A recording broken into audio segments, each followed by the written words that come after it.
अगर आपकी नींद भी सुबह 3 बजे से 5 बजे के बीच खुलती है तो जानिए इस वीडियो में कि ऐसे में आपको क्या संकेत मिलते हैं। साथ ही हम आपको बताएंगे कि ऐसे में आपको क्या एक काम जरूर करना चाहिए। अगर आप वो काम नहीं करते हैं तो अपना ही नुकसान कर बैठते हैं। इसी के साथ मैं आपको बताऊंगी ऐसे संकेत जिनसे आप जान सकते हैं कि भगवान आपसे बहुत खुश है और जल्द ही अब आप माला माल होने वाले हैं। तो पूरी जानकारी के लिए इस वीडियो को अंत तक जरूर देखिएगा। नमस्कार दोस्तों, स्वागत है आप सभी का एक बार फिर से। दोस्तों सच्ची श्रद्धा से कमेंट्स में जरूर लिखें हर हर महादेव। दोस्तों इंसान की किस्मत चमकने से पहले ऊपर वाला ये 3 संकेत जरूर देता है। हो सकता है इनमें से कोई एक संकेत शायद आपको भी मिला हो। तो आइए देखते हैं। दोस्तों पुरानी कहावत है, जब भी ऊपर वाला मेहरबान होता है तो दौलत छप्पर फाड़ कर देता है। भगवान का साथ और इंसान की मेहनत अगर दोनों मिल जाए तो उस व्यक्ति को बुलंदियों को छूने में देर नहीं लगती। लेकिन क्या आपको पता है, भगवान भी व्यक्ति के कामयाब होने से पहले ये संकेत जरूर देते हैं। आपको बता दें, ऐसा हम नहीं कह रहे बल्कि ऐसा पुराणों में भी कहा गया है। जब भी किसी व्यक्ति के अच्छे दिन आते हैं तो ईश्वर उसे ये संकेत जरूर देते हैं। आप भी जान लीजिए, क्या आपको मिले हैं ये संकेत?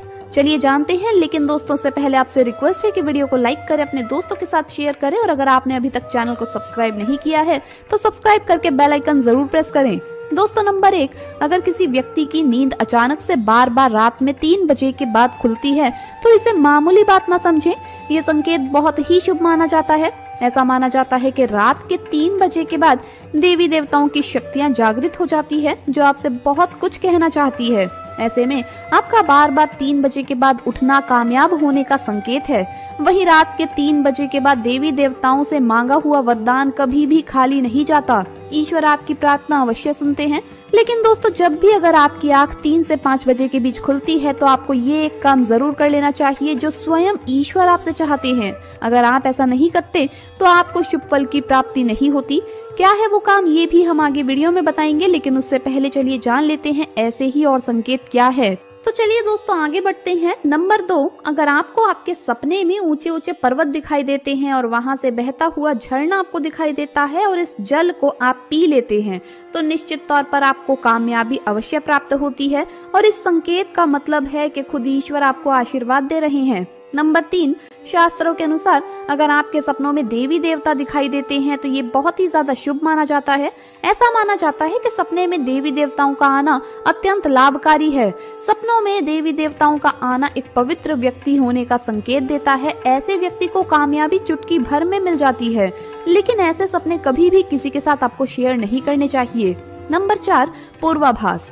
अगर आपको आने वाली घटनाओं का पहले से ही ज्ञान हो जाता है या आपको पूर्वाभास हो जाता है तो आप समझ जाइए कि दैवीय शक्तियों की आप पर कृपा है। नंबर 5, पारिवारिक प्रेम।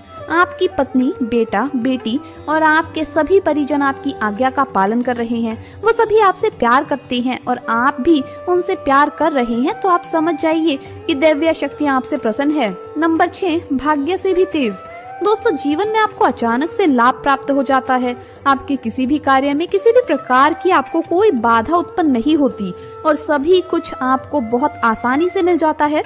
तो आप समझ जाइए कि दैवीय शक्तियां आपकी मदद कर रही हैं। दोस्तों नंबर 7, सुगंधित वातावरण का एहसास। अगर कभी कभी आपको ये महसूस होता है कि मेरे आसपास कोई है या आपको बिना किसी कारण ही अपने आसपास सुगंध का एहसास हो तो समझ जाइए कि अलौकिक शक्तियां आपके आसपास ही है और आपकी मदद करना चाहती है। नंबर 8, सुहानी हवा। आप पूजा कर रहे हैं और अगर आपको लगे कि अचानक सुहानी हवा का झोंका आया है या शरीर में कुछ अचानक दौड़ता सा प्रवाह महसूस हुआ हो जो कि पहले कभी भी ना हुआ हो तो समझ जाइए कि देवी या देवता आप पर प्रसन्न है। दोस्तों नंबर 9, ठंडी हवा का घेरा। भूमि पर रहते हुए भी कभी कभी आपको ये एहसास हो कि मेरे आसपास बादल या ठंडी हवा का एक पुंज है जिसने मुझे घेरा हुआ है तो आप समझ जाइए कि अलौकिक या दैवीय शक्तियों ने आपको घेरा हुआ है। ऐसा अक्सर बहुत ज्यादा पूजा पाठ करने वाले व्यक्तियों के साथ होता है। दोस्तों नंबर 10, रोशनी का पुंज। अचानक ही आपको तेज रोशनी का पुंज दिखाई दे जिसकी आप कल्पना भी नहीं कर सकते या आपको अचानक ही कानों में मधुर संगीत सुनाई दे और आप आश्चर्य में रह जाएं कि यहाँ आसपास तो कोई संगीत बज ही नहीं रहा, फिर भी वो आपके कानों में सीटी बजने की तरह सुनाई दे तो आप समझ जाइए कि दैवीय शक्तियां आपके आसपास ही है और आपसे बात करने की कोशिश कर रही है। ऐसा अक्सर उन लोगों के साथ होता है जो निरंतर ही अपने इष्ट देव का मंत्र जप करते रहते हैं। दोस्तों नंबर 11, किसी की आवाज सुनाई देना। आप रात्रि में गहरी नींद में सो रहे हैं और आपको लगता है कि किसी ने मुझे आवाज दी है या उठाने की कोशिश की है और आप अचानक ही उठ जाते हैं, लेकिन फिर आपको आभास होता है कि यहाँ तो कोई नहीं है, लेकिन आवाज तो जरूर थी। ऐसा आपके साथ कई बार हुआ हो तो आप समझ जाइए कि आप पर किसी अलौकिक शक्ति की मेहरबानी है। ऐसे में आप हनुमान जी का ध्यान करें और धन्यवाद करें। दोस्तों नंबर 12, सपने में अगर आपको हरे भरे बाग बगीचे या फिर खेत दिखाई दे, यानी चारों तरफ सिर्फ हरियाली ही हरियाली दिखाई दे, तो इसका मतलब है कि आपको जल्द धन प्राप्त होने वाला है। इसी तरह अगर आपको सपने में शंख और मंदिर की घंटियों की आवाज सुनाई दे तो इसका मतलब आपके पास किसी न किसी माध्यम से धन आने वाला है। दोस्तों नंबर 13, सपने में उल्लू देखना भी धन की प्राप्ति का संकेत माना जाता है। सपने में लाल साड़ी वाली महिला पूर्ण श्रृंगार करे दिखाई दे तो इसका मतलब है कि आपको लक्ष्मी माँ ने दर्शन दिए हैं, जिससे आपकी आर्थिक स्थिति जल्द अच्छी होने का संकेत है, क्योंकि जब स्वयं माँ लक्ष्मी आपके सपने में आ गई है तो अब आपके घर में भी जल्दी ही वो प्रस्थान करेंगी। सपने में गन्ने को देखना भी पैसों के आने का संकेत माना जाता है। अगर सपने में आपने सफेद या फिर सुनहरे रंग के सांप को देखा है तो इसका मतलब है कि आपको जल्द ही धन की प्राप्ति होगी। दोस्तों नंबर 14, सपने में अपने आप को घोड़े पर चढ़ते देखना मतलब आपको कोई नया काम मिल सकता है, जिससे आपको अच्छा खासा लाभ प्राप्त होगा। नौकरी वालों को ये सपना आए तो इसका अर्थ है आपकी उन्नति होगी। अगर आप सपने में काले बादल देखते हैं, साथ ही बारिश भी दिखे, तो इसका मतलब आप जिस भी चीज में निवेश कर रहे हैं वहाँ आपको लाभ मिलने वाला है। सपने में पान खाना सुख समृद्धि आने का सूचक है। दोस्तों नंबर 15, स्वप्न में अगर आपको छोटा बालक ठुमक ठुमक कर चलता दिखाई दे तो इसका अर्थ है कि आपको जल्द ही कहीं से धन मिलने वाला है। सफेद कमल, लाल कमल, केतकी, चमेली, चांदनी और गुलमोहर के फूल सपने में दिखाई देना निश्चित ही भविष्य में अपार धन संपत्ति के आने का संकेत है। नंबर 16, रात में अचानक ही एक क्षण के लिए बांसुरी या घंटी की आवाज का आना भी शुभ संकेत होता है। माना जाता है कि ऐसी आवाज आने का मतलब है आपके घर में देवताओं का आगमन हो रहा है। ऐसे में हरि नाम को बोलते हुए सो जाइए। इस बात का ध्यान रखें कि आपको जिस किसी दिन ऐसी आवाज सुनाई दे या कोई भी इस तरह का आभास हो तो आप उस आवाज का पीछा न करें।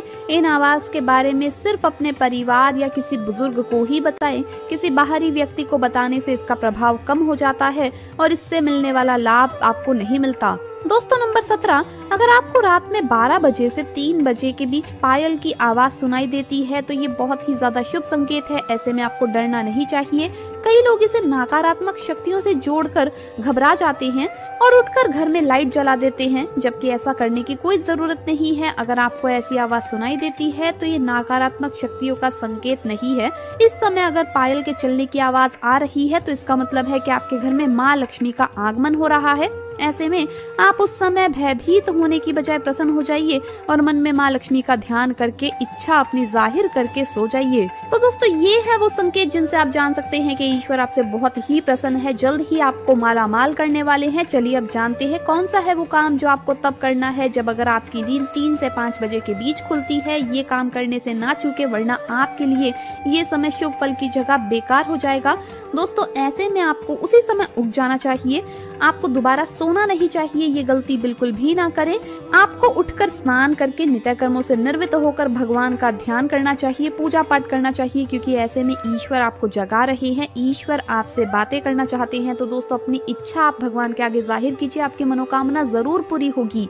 लेकिन अगर आप ऐसे में नहीं उठ पा रहे हैं तो कम से कम भगवान के नाम का जप करके, उनके मंत्रों का जप करके ही सोइए, ऐसे ही मत सो जाइएगा।